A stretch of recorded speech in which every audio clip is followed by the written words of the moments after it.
Hello guys, welcome back to my YouTube channel. Do not forget to like and share this video and do subscribe to my channel if you have not yet subscribed to it. This is going to be a bike review video in my own way. Stay tuned, watch the video to the end and you'll get a lot of information. Stay tuned. So let's fire this up and see how does it perform. Where's the switch? Okay, so this is well that started off pretty well. Wow. Let's hope this bike performs well, and I will not spend a lot of time introducing myself and the channel because you already are aware of it. Let's roll this bike. Let's see on the left and right, all clear. So let's roll this bike and let's see how does it perform. We'll give it little rev. We'll try to go as fast as possible, maneuver through corners, and why it is in neutral. Well, it really takes little bit of time to get adjusted to a new bike. Well, any bike would take you around 1.5 minutes for you to get adjusted. Once familiar, you can drive it the way you always wanted to go. So in between, let me just get out of this small lane that we have right now. Once I hit the highways, I won't say it's a highway. Once I hit the EM bypass of Calcutta, I hope I'm gonna get some less traffic, and I'll go towards Nico Park side in thought of not getting a lot of traffic. So we do have a red signal here. We'll wait. Once the signal goes green, we will try to roll the video again. Well, the signal has turned green. Let me take this bike on this side. Hope I get a straight. Yes, I do have a straight road. Let me give it little rev and understand how quick the bike goes. Okay, shifts are quite good. It's very easy to get into 80, guys. It's very easy, no problem at all.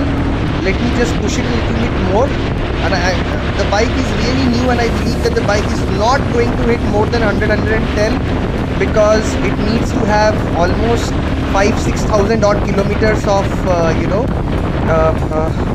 run to get into the engine to get suited up. So well, I do have again traffic in front. I was able to reach around 100.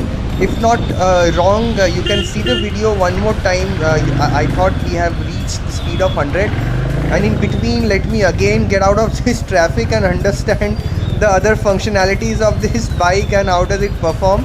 So again, I really need to cut this video right now and start rolling again once I get into some free space or maybe a green signal. I hope this is moving in the right direction. Okay, and the second most important thing is that I really do not like traffic, and the second thing to add on are rains and the puddles of water here in Calcutta. Come on guys, everywhere in Calcutta you get this, and it's very difficult, and sometimes you put your shoes into this water and the entire day is absolutely ruined. Well, got some signal. Let me give it a rev. Oh well, that's lovely.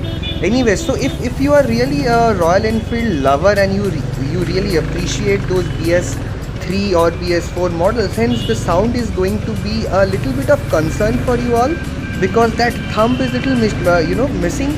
But I would say the bike is extremely refined. The engine is very refined, smooth, with extreme good throttle response. I really hope that when this bike or the engine ages up, the same thing remains as well. In terms of braking is concerned, I'm driving it through quite thick and heavy traffic right now. The brakes are performing well. Again, as because the bike is 1.5 months old, I believe the brakes to perform on the same level even when the bike goes little older. In terms of balancing, in terms of the entire sitting height and everything, and in between I can see that red cars getting stuck in between. I really need to stop here as well. Let me just stop it, find a space to basically have some talks as well. In terms of the bike height is concerned, few centimeters up and down really doesn't matter, and in between I do have some call, maybe just a second. No, it's just a message and a missed call. I can ignore that as of now. So with this, a little bit of heights here and there actually doesn't have a lot of difference on the bike. So almost very similar to BS3 and BS4. The sitting posture or the ergonomics is again very similar, apart from little bit of graphical changes. no kick on this bike, and hence that can be a little bit problematic when you are stuck or the battery is down, because you have this auto headlight on in this bikes as always. Apart from all these features, the bike is very smooth. The rear mirrors hardly shake under and unless you are going into extremely high speed. The bike has also have got no major changes on the specification in terms of the Newton meter torque is concerned, and you have got this odometer which is again analog, and now you have got this small digital meter as well that's going to show you your trip, I would say your journey trip. What did he say? And along with that you have got the indication of fuel, which is very important, which was missing on these bikes, on the classic models for a long time on Royal Enfield. Let's get into the right side of of the road, and the only difficulty which I feel this bike has is when you have these indicator buttons, you really have to stretch a lot to get your thumb hitting those buttons correctly. I don't know why they are so wide apart, and I believe my hands are quite large, and there are many people who have said my hands are quite big.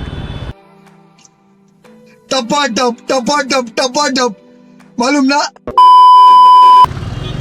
Well, the bike also again has a very good torque as usual. Even if you are on gear second or third, the bike is going to pull very nicely. And the throttle response again, as I said, is very refined, and you can see I'm hitting 80 in no time at all. Post this, the engine is going to vibrate a little bit, though it is very refined. You are not going to imagine how refined it is, so you're not going to have that vibration at all. By the way, let me again hit on the left hand side of the road and get out of this traffic. The vibrations are almost nil. You can see it very clearly on the rear mirrors that they hardly shake, and I am able to read the number plates of my the cars which are getting behind quite easily, which was not possible on the previous models as well. Very well done to Royal Enfield.